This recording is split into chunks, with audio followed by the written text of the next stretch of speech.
इतना बड़ा मुद्दा हो गया है, इतनी बड़ी, लेकिन आज सरकार इस पर कोई एक्शन नहीं ले पा रही है। आप देख ही पा रहे हो, एक्शन क्यों नहीं लिया पा रहा है? क्योंकि ममता सरकार चाहती ही नहीं है कि एक्शन हो इसके अगेंस्ट। वो मिली जुली है। देख रहे थे हॉस्पिटल में बहुत सालों से ये गलत चीज़ हो रहा था, ये लड़की कहीं न कहीं उसके अगेंस्ट गई है, इस तरह से कराया गया है। आपको क्या लगता है कि हॉस्पिटल के अंदर ड्यूटी डॉक्टर, जो ड्यूटी रूम ही नहीं है जहाँ 48 घंटे 72 डॉक्टर्स काम करते हैं। मैं जब प्रेगनेंसी में थी सफदरजंग में, मैंने 48 घंटे ड्यूटी किया है। मैं इस बात को समझ सकती हूँ। ड्यूटी रूम नहीं था तभी तो अकेली लड़की गई है सेमिनार रूम में सोने के लिए, और सोते सोते उसके साथ, इसका मतलब कोई ना कोई बहुत बड़ा प्लान था जो पहले से था। अचानक तो 10 लोग नहीं आ जाएंगे, पहले से था। आप सोच सकते हैं, साइड रूम नहीं है, उसके बाद उसको तोड़ा गया है। वो सोचिए, आप एक आदमी हो, आपकी बेटी हो सकती है, आँख से खून, मुंह से खून, सारे बोन उसके फ्रैक्चर हो गए थे, पेल्विक बोन, उसके सारे कितने सेमेन मिले, कैसे चितरे उड़े। और ममता बनर्जी, जहाँ काली माता का पूजा होता है, जो एक महिला है अपनी कुर्सी बचाने के लिए, वो लेडी कुछ भी नहीं कर पा रही है, बचा रही है। जो प्रोटेस्ट कर रहा है उसके ऊपर भी लोग को मारे जा रहे हैं। अभी कितने सारे फोटोग्राफ्स आपको मिलेंगे जिस लोगों को मारा गया है। वो एक बहाना था, सबूत मिटाने का बहाना था, इसी बहाने जाए सबूत मिले। अचानक रेनोवेशन शुरू हो गया, क्यों सबूत मिटाया जाए? ये उसी का काम है, उसी के आदमी का किया हुआ है, तभी वो छुपा रही है। बहुत गलत हुआ है। हम चाहते हैं कि सरकार ड्यूटी रूम बनाए, प्रोटेक्शन दे, क्योंकि डॉक्टर जो सबको सेव करते हैं वही सेव नहीं है तो कैसे हिंदुस्तान सेव रहेगा? विकसित भारत कैसे बनेगा जहां महिला सशक्तिकरण के लिए हम लोग काम कर रहे हैं? सशक्त महिला, हम आज 50% से ज़्यादा महिलाएं इस देश में हैं। जब तक हम सशक्त नहीं होंगे, हम कभी भी, हम 2075 तक, जब भी 45 तक, हम कभी भी विकसित भारत नहीं बन सकते। कोई फर्क नहीं पड़ेगा अर्थव्यवस्था थर्ड पे आने पे। महिला जब तक सुरक्षित नहीं है तब तक किसी चीज़ का कोई फायदा नहीं है। कभी भारत देश सोने की चिड़िया नहीं बन सकती। महिला को सशक्त के लिए उनको सेंट्रल प्रोटेक्शन एक्ट लाना ही पड़ेगा। महिला को सुरक्षा, ड्यूटी रूम, सीसीटीवी नहीं है हॉस्पिटल में, गली कुची में सीसीटीवी है, हॉस्पिटल में क्यों नहीं सीसीटीवी है? आज सीसीटीवी होती इतनी प्रॉब्लम नहीं होती है। तो क्या आप लोगों से अनुरोध है, आप लोगों की वजह से हमारी बात आगे बढ़ सकती है कि सरकार तक बात पहुंचेगी। क्यों नहीं सीसीटीवी है? क्यों ममता बनर्जी, क्यों बंगाल बना रही है पूरे देश को केवल अपनी कुर्सी बचाने के लिए? कब तक कुर्सी बचाएगी? कब तक करेगी ऐसा पाप? माँ काली उसको सजा देगी, माँ काली उसको सजा देगी।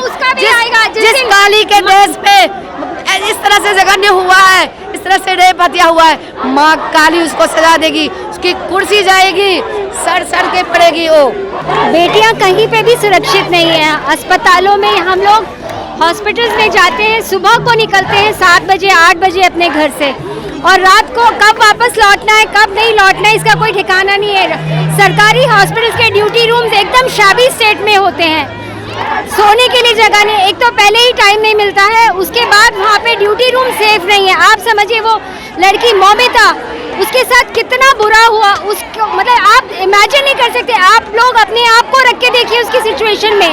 वो लड़की पूरे 36 घंटे से वहाँ पे काम कर रही थी, बेचारी की थक के सेमिनार रूम में आँख लग गई, और उसके सोते सोते उसकी बेहोशी में लोगों ने आके उसके साथ इतना बड़ा दुष्कर्म किया।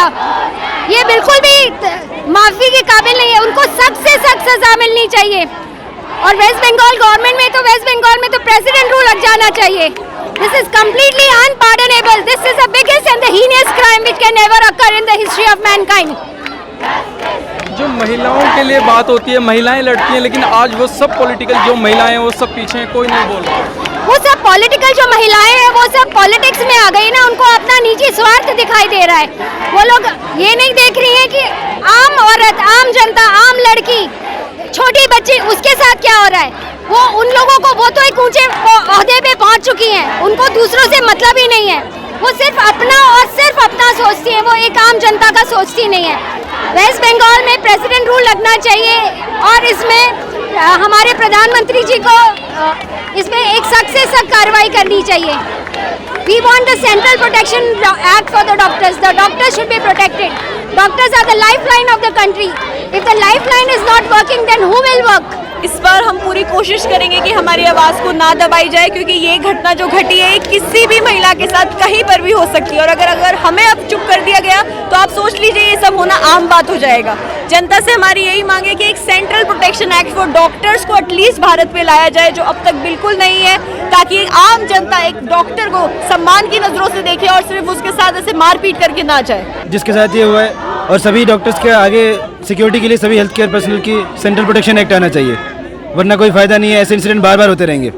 वहाँ पे जो डॉक्टरों के खिलाफ मारपीट हुआ है उसके लिए वहाँ से एपोलॉजी लेटर चाहिए हमको रिटर्न में, ताकि जो भी वहाँ के डॉक्टर हैं जो भी आहत हुए हैं उनको सांत्वना मिले, आगे काम करने के लिए उनको और मजबूती मिले। हमारी फर्स्ट और फॉरमोस्ट डिमांड है कि जो हमारी पीड़िता है उसे न्याय मिलना चाहिए, और हमारी जो ये इतने गुंडों ने मिलकर वहाँ पे एविडेंस डिस्ट्रॉय किए उसका अनबाइस जांच होनी चाहिए और हमें जस्टिस मिलना चाहिए। दूसरी हमारी मांग है कि हमें सेंट्रल प्रोटेक्शन एक्ट चाहते हैं, ताकि हमारे जो भी डॉक्टर जो भी पूरे देश में काम कर रहे हैं, इस हालत में काम करते हैं, उन्हें प्रोटेक्शन मिले उस सेंट्रल प्रोटेक्शन एक्ट से।